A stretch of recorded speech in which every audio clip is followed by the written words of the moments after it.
சங்கீதத்தின் ஒரு பகுதியை நாம் வாசிக்கப் போகிறோம். சங்கீதம் 119 41 48 வரைக்கும். கர்த்தாவே, உம்முடைய வாக்கின்படி உமது தயவும் உமது ரட்சிப்பும் எனக்கு வருவதாக. அப்பொழுது என்னை நிந்திக்கிறவனுக்கு நான் உத்தரவு சொல்லுவேன். உம்முடைய வசனத்தை நம்பியிருக்கிறேன். சத்திய வசனம் முற்றிலும் என் வாயினின்று நீங்க விடாதேயும். உம்முடைய நியாய தீர்ப்புகளுக்கு காத்திருக்கிறேன். நான் எப்பொழுதும் என்றைக்கும் உமது வேதத்தை காத்து கொள்ளுவேன். நான் உம்முடைய கட்டளைகளை ஆராய்கிறபடியால் விசாலத்திலே நடப்பேன். நான் உம்முடைய சாட்சிகளை குறித்து ராஜாக்களுக்கு முன்பாகவும் வெட்கப்படாமல் பேசுவேன். நான் பிரியப்படுகிற உமது கற்பனைகளின் பேரில் மன மகிழ்ச்சியாயிருப்பேன். நான் பிரியப்படுகிற உமது கற்பனைகளுக்கு கையெடுப்பேன். உமது பிரமாணங்களை தியானிப்பேன். இந்த சங்கீதத்தை நாம் வழக்கமாய் தியானிக்கிறது போல 3 பகுதியாய் பிரிக்க விரும்புகிறேன். தாவீதின் ஜெபம், வசனம் 41 43 வரைக்கும். தாவீதின் தீர்மானம், வசனம் 44 46. தாவீதின் ஊழியம், வசனம் 46 48 வரைக்கும். 3 பகுதியாக இந்த சங்கீதத்தின் பகுதியை நாம் பிரிக்கிறோம். தாவீதின் ஜெபம், வசனம் 41 43 வரைக்கும். தாவீதின் தீர்மானம், வசனம் 44 46. தாவீதின் ஊழியம் 46 48 வரைக்கும். சரி, 41 வசனம் சொல்கிறது, கர்த்தாவே, உம்முடைய வாக்கின்படி உமது தயவும் உமது ரட்சிப்பும் எனக்கு வருவதாக. சங்கீதக்காரன் என்ன சொல்லுகிறார்? ஒரு ஜெபத்தை ஏறெடுக்கிறார். என்ன ஜெபம்? ஆண்டவரே, உங்க வாக்கின்படி, ஏற்கனவே நீங்க வாக்கு கொடுத்துருக்கிறீங்க, ஏற்கனவே நீங்க எனக்கு ப்ராமிஸ் பண்ணியிருக்கிறீங்க, அந்த ப்ராமிஸின் படி உங்க தயவும் உங்க ரட்சிப்பும் எனக்கு வருவதாக. எத்தனை வாக்குகளை தேவன் தாவீதுக்கு செய்தார் என்று நமக்கு தெரியாது. ஆனால் மிக முக்கியமாக ஆண்டவர் செய்த வாக்கு என்ன தெரியுமா? உன் சிங்காசனத்திலே உன் குமாரனை வைப்பேன், அவனுடைய ஆட்சி என்றென்றைக்கும் இருக்கும் என்று சொல்லி சாலமோனை குறித்து மட்டுமல்ல, இரட்சகராகிய இயேசு தாவீதின் சந்ததியில் வருவார் என்பதை ஆண்டவர் வாக்குத்தத்தமாய் சொன்னார். சொல்லி 1000 ஆண்டுகளுக்கு பிறகுதான் இரட்சகர் பூமியிலே உதித்தார். ஆனால் சங்கீதக்காரன் என்ன எழுதுகிறார்? ஆண்டவரே, உம்முடைய வாக்கின்படி உம்முடைய தயவும் உமது ரட்சிப்பும் எனக்கு வருவதாக. நீங்கள் கூட கர்த்தர் உங்களுக்கு கொடுத்த வாக்கு தத்தங்களின்படி ஆண்டவருடைய தயவும் ரட்சிப்பும் வர வேண்டும் என்று நீங்கள் ஜெபம் செய்ய வேண்டும். ரட்சிப்பு என்பது இந்நாட்களில் நமக்கு தெரிந்தபடி பாவத்திலிருந்து மீட்கிற அந்த மீட்புக்கு, சால்வேஷனுக்கு பெயர் தான் ரட்சிப்பு என்று நாம் நினைக்கிறோம். அந்த நாட்களில் ஆண்டவர் செய்கிற ஒவ்வொரு உதவியுமே ரட்சிப்பு என்று சொல்லுவார்கள். கர்த்தாவே, உம்முடைய அடியானை ரட்சியும், கர்த்தாவே, உம்முடைய அடியானை ரட்சியும் என்று செய்கிற ஜெபங்கள் எல்லாம் பழைய ஏற்பாட்டு காலத்தில் எனக்கு உதவி செய்யுங்க ஆண்டவரே என்பது அர்த்தம். சரி, அடுத்த வசனம் சொல்கிறது, அப்பொழுது என்னை நிந்திக்கிறவனுக்கு உத்தரவு சொல்லுவேன், உம்முடைய வசனத்தை நம்பி இருக்கிறேன். புரியுதா? ஆண்டவரே, உம்முடைய ரட்சிப்பு வருவதாக என்றால், ஆண்டவரே, எல்லாரும் என்ன நிந்திக்கிறாங்க. என்ன நிந்திச்சாங்க? நீ ராஜாவாய் அரசாளுவாய் என்று ஆண்டவர் சொன்னாரே, இப்பொழுது வனாந்திரத்தில் திரிகிறாயே, இதுதான் கர்த்தரை சேவிக்கிறதற்கு வருகிற பலனா என்று பலரும் கேட்டார்களாம் தாவீதை. உங்களை கூட கேட்குறாங்கல்ல, ஆலயம் ஆலயம் என்று ஓடுகிறாயே, ஆண்டவர் ஆண்டவர் என்று தேடுகிறாயே, இதுதான் உனக்கு கிடைத்த பலனா என்று பலரும் நிந்திப்பார்கள். ஆனால் நீங்கள் தாவீதை போல சொல்ல வேண்டும், ஆண்டவரே, என்னை நிந்திக்கிறவர்களுக்கு உத்தரவு சொல்லும்படி உம்முடைய ரட்சிப்பும் உம்முடைய தயவும் எனக்கு வருவதாக. அந்த வசனத்தின் பின்பகுதி, உம்முடைய வசனத்தை நம்பி இருக்கிறேன். எல்லாரும் சொல்லுங்க, திரும்ப சொல்லுங்க.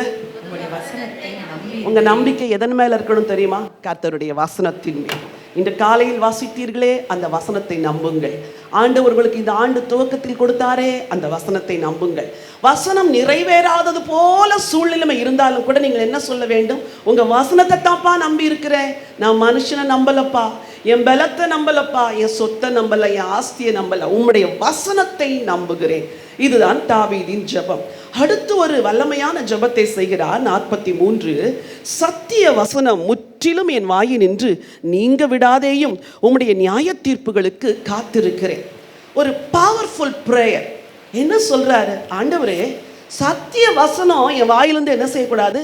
நீங்கவே கூடாது. நான் இந்த வசனத்தை யோசித்து பார்த்தேன். அது எப்படி? சத்திய வசனம் என் வாயினின்று நீங்க விடாதேயும் என்றால் இதற்கு பல பொருள் இருக்குது. இருதயத்துக்குள்ள என்ன இருக்குதோ அதான் வாயில வரும். அப்படிதானே? அப்படித்தானா? இருதயத்தின் நிறைவினால் வாய் பேசும். அப்போ இந்த சங்கீதக்காரன் என்ன சொன்னார்? ஆண்டவரே, நான் எப்பவுமே உம்முடைய வாக்கை என் இருதயத்தில் வச்சிருக்கிறேன். ஆண்டவரே, உம்முடைய வசனத்தை மனனம் செய்து உள்ள ஸ்டோர் பண்ணி வச்சிருக்கிறேன். இந்த ஸ்டோர் பண்ண இந்த வேர்டு எப்பவுமே வாயில வரட்டும் ஆண்டவரே அப்படின்னு ஜெபிக்கிறார். ஃபார் எக்ஸாம்பிள், உங்களை ஒருவேளை இந்த இடத்துல கொண்டு வந்து நிறுத்தி ஒரு 20 வசனங்களை சொல்லுங்கன்னா கை கால் உதறி எல்லாரும் 3 வசனம் தான் சொல்லுவோம் இல்லை? அப்புறம் சிலர் சொல்லிடுவீங்க 20 வசனம், ஆனால் அதுக்கு மேலே சொல்ல வராது. ஏன் வரல? பயத்தினால் அல்ல, அந்த வசனம் எங்கே இல்லை? இருதயத்தில் இல்லை. இந்த வருஷத்தின் கடைசியில் நீங்கள் எல்லாரும் ஒரு தீர்மானம் எடுக்கணும். ஆண்டவரே, நான் உம்முடைய வார்த்தையை என் இருதயத்தில் வச்சு அதை என் வாயில் எப்போவுமே சொல்கிறதுக்கு எனக்கு பழக்குவீங்க ஆண்டவரே. இது ஒரு மனுஷிகமாய் நடக்கிற செயல் அல்ல, இது தேவனுடைய உதவி. ஒரு வசனத்தை வாசிக்க விரும்புகிறேன். ஏசாயா தீர்க்க தரிசன புத்தகம் 50ஆம் அதிகாரம் 4வது வசனத்தை வாசியுங்கள். எல்லாரும் அந்த வசனத்துக்கு நேராக உங்கள் கண்களை திருப்பும்படி வேண்டுகிறேன். ஏசாயா 50:4. இளைப்படைந்தவனுக்கு சமயத்திற்கேற்ற வார்த்தை சொல்ல நான் அறியும்படிக்கு கர்த்தராகிய ஆண்டவர் எனக்கு கல்விமானின் நாவை தந்தருளினார். காலைதோறும் என்னை எழுப்புகிறார். கற்றுக்கொள்கிறவர்களைப் போல நான் கேட்கும்படி என் செவியை கவனிக்க செய்கிறார்.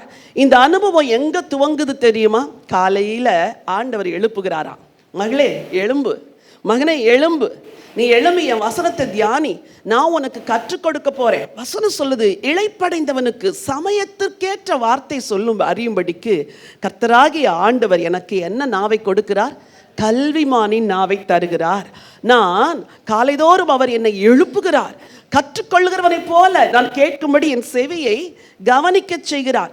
தாவீது சொல்லுகிற இந்த அனுபவம் அதிகாலையில் துவங்குகிறது. கர்த்தாவே, உம்முடைய பிரமாணங்களை போதியும், என் செவிகளை திறந்தருளும், எனக்கு கற்றுத்தாரும். நான் படிச்சு படிச்சு படிச்சு படிச்சு உள்ள ஸ்டோர் பண்ணி வச்சிருக்கிறேனே, அந்த வசனம் என் வாயிலிருந்து நீங்க விடாதையும் ஆண்டவரே. அதன் பொருள் என்ன? யாரை பார்த்தாலும் நான் உம்முடைய வார்த்தையை சொல்ல வேண்டும். சரித்திரத்தை நான் வாசித்தேன். தாவீது தன்னை சந்திக்க வருகிற எல்லா மக்களிடத்திலும் தேவனுடைய வார்த்தையை பேசுவாராம். அவரை சந்திக்க பல ராஜாக்கள் வருவார்கள். அந்த ராஜாக்களிடத்திலும் தைரியமாய் தேவனுடைய வார்த்தையை பேசுவார். ஒரு வசனத்தை வாசியுங்கள். 46. நான் உம்முடைய சாட்சிகளை குறித்து ராஜாக்களுக்கு முன்பாகவும் வெட்கப்படாமல் பேசுவேன். பாருங்க, இதுதான் ஒரு உண்மை கிறிஸ்தவனின் அனுபவமா இருக்கணும். நான் உன்னை கத்துக்கிட்டேன் ஆண்டவரே, அது என் இருதயத்தில் இருக்குது ஆண்டவரே, அது என் வாயில் இருக்குது. யாருக்கு முன்னாடியும் நான் உங்கள் வார்த்தையை பேசுவேன். அதை பேசுறதுக்கு கூட ஒரு கல்விமானின் அறிவு வேணும். சும்மா பேசுற முடியாது. சும்மா எல்லாத்தையும் சொல்லக்கூடாது. சில வேளைகள் அது பிரச்சனை ஆயிரும். இரண்டாவதாக தாவீதின் தீர்மானம். வசனம் 44 வாசியுங்கள்.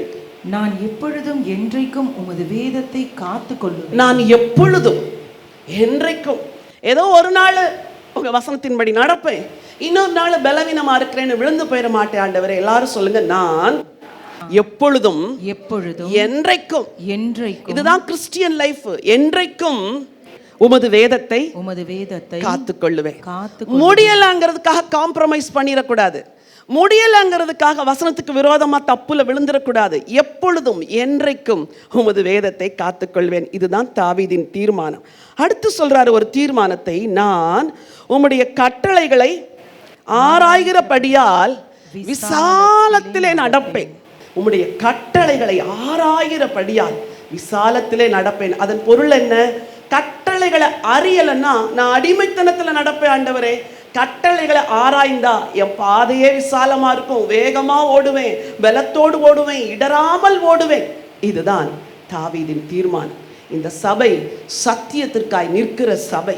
நீங்கள் சத்தியத்திற்காய் நிற்க வேண்டும். கர்த்தருடைய கட்டளைகளை ஆராய பழகிக் கொள்ளுங்கள். சரி, அடுத்த 3வது பகுதி தாவீதின் ஊழியம். நான் உம்முடைய சாட்சிகளை குறித்து ராஜாக்களுக்கு முன்பாகவும் வெட்கப்படாமல் பேசுவேன். இப்போ உங்களை பார்த்து ஒரு டைரக்ட் கேள்வி கேட்க போறேன். கடந்த வாரத்தில் யாராவது ஒருவருக்கு கர்த்தருடைய சாட்சிகளை சொன்னீங்களா? இயேசுடைய அன்பை சொன்னீங்களா? நம்ம வாரம் வாரம் வந்து நல்ல வார்த்தைகளை கேட்டுட்டு போகிறோம். ஆனால் யாரோ ஒருவருக்கு, உடைக்கப்பட்ட ஒரு ஆத்மாவுக்கு, நொறுக்கப்பட்ட ஒரு ஆத்மாவுக்கு அவருடைய சாட்சிகளை நீங்கள் ஒவ்வொரு நாளும் சொல்லணும். இந்த திருச்சபை மக்கள், நீங்கள் ஒவ்வொரு நாளும் யாரோ ஒருவருக்கு ஆண்டவருடைய அன்பை குறித்து சொல்லி அவர்களை கிறிஸ்துவண்டை நடத்த நீங்கள் பழக வேண்டும். ஆமேன், செய்வேன் சொல்லுங்க பார்க்கலாம். ஓகே, வசனம் சொல்லுது 47, நான் பிரியப்படுகிற உமது கற்பனைகளின் பேரில் மன மகிழ்ச்சியா இருக்கிறேன், சந்தோஷமா இருக்கிறேன். இது கூட ஒரு ஊழியம். எல்லாரும் தாவீதை பார்த்து கேட்டிருப்பாங்க, வனாந்திரத்தில் அலையிற ராஜாங்கம் இல்லாம நீ சுத்தி திரியே, எப்படி சந்தோஷமா இருக்கிற அப்படின்னா அவர் சொல்லியிருப்பாரு, சிங்காசனம் என் சந்தோஷம் இல்லை, கர்த்தர் தான் எனக்கு சந்தோஷம். அதுவே ஒரு சாட்சி. இன்னைக்கு உங்களுக்கு சொல்றேன், ஹாப்பியா இருங்க, வீட்டில் ஹாப்பியாக இருங்க, வேலை ஸ்தலத்தில் ஹாப்பியாக இருங்க. யாராவது கேட்டால் உனக்கு எப்படி இந்த சந்தோஷம் வந்துச்சுன்னா, என் ஆண்டவர் என் இருதயத்தில் இருக்கிறாரு, அதனால நான் சந்தோஷமாக இருக்கிறேன்னு சொல்லி பாருங்க. ஓ, அப்போ இந்த ஆண்டவர்கிட்ட வந்தால் அவர் நம்மளை சந்தோஷமாக்குவாருன்னு அவங்களும் கொஞ்சம் தெளிவடைந்து ஆண்டவருக்குள்ள என்ன செய்வாங்க, வருவாங்க. நீங்கள் 6 o'clock மாதிரி இருக்கக்கூடாது இல்லை, 6 மணி போல் நம்முடைய முகம் இல்லாதபடி 2:45 மணி மாதிரி இருந்தால் ஆண்டவர் அதையே ஒரு சாட்சியாய் மாற்றுவார். கடைசியாக எல்லாரும் சேர்ந்து வாசிங்க. நான் பிரியப்படுகிற உமது கற்பனைகளுக்கு கையெடுப்பேன், உமது பிரமாணங்களை தியானிப்பேன். ஆண்டவரே, என் கை பல காரியங்களால தளர்ந்து போகுது, ஆனா என்னை நான் பலப்படுத்தி பலப்படுத்தி பலப்படுத்தி உம்முடைய பிரமாணங்களை நான் தியானிப்பேன். ஆண்டவரே, இது என்ன ஊழியம் தெரியுமா? தனக்கு தானே செய்கிற ஊழியம். இந்த உலகத்தில் நீங்கள் மற்றவர்களுக்கு செய்கிற ஊழியம் இருக்குது, உங்களுக்கு நீங்களே செய்கிற ஒரு ஊழியம் இருக்குது. உங்களுக்கு நீங்கள் செய்கிற ஊழியம் என்ன தெரியுமா? Everyday you have to meditate upon these words. இது உங்கள் ஆத்மாவுக்கு நீங்கள் செய்கிற ஊழியம். எவ்ரிடே டாக் டு காட், அது உங்கள் ஆத்மாவுக்கு நீங்கள் செய்கிற ஊழியம். தாவீது, அவருடைய ஜெபம், தாவீதின் தீர்மானம், தாவீதின் ஊழியம். இன்னைக்கு நாம் கூட இந்த வசனத்தை வீட்டில் போய் திரும்ப படிங்க. உங்களுக்கு ஆண்டவர் தருகிற வெளிச்சத்தை கற்றுக்கொள்ளுங்கள். கண்களை மூடி கர்த்தரை நோக்கி பார்க்கலாமா? அன்பின் ஆண்டவரே, பரலோக பிதாவே, இந்த ஜீவ வார்த்தைகளுக்காக உமக்கு நன்றி சொல்கிறப்பா. ஆண்டவரை, தாவீதை போல உம்முடைய கட்டளைகளை ஆராய்கிற அனுபவம், உம்முடைய தயவையும் ரட்சிப்பையும் நாடி ஒவ்வொரு நாளும் உம்முடைய சத்தியத்தில் நடக்கிற அனுபவம் உம்முடைய ஜனங்களுக்கு உண்டாகட்டும். இந்த வார்த்தையை கேட்கிற ஒவ்வொருவரும் சங்கீதக்காரனை போலவே உம்முடைய பிரமாணங்களில் மனமகிழ்ச்சியா இருக்க, விசாலமான பாதையில் ஓட உம்முடைய ஜனத்துக்கு அனுக்கிரகம் செய்யுங்கப்பா. இயேசு ராஜாவின் நாமத்தில் பிதாவே.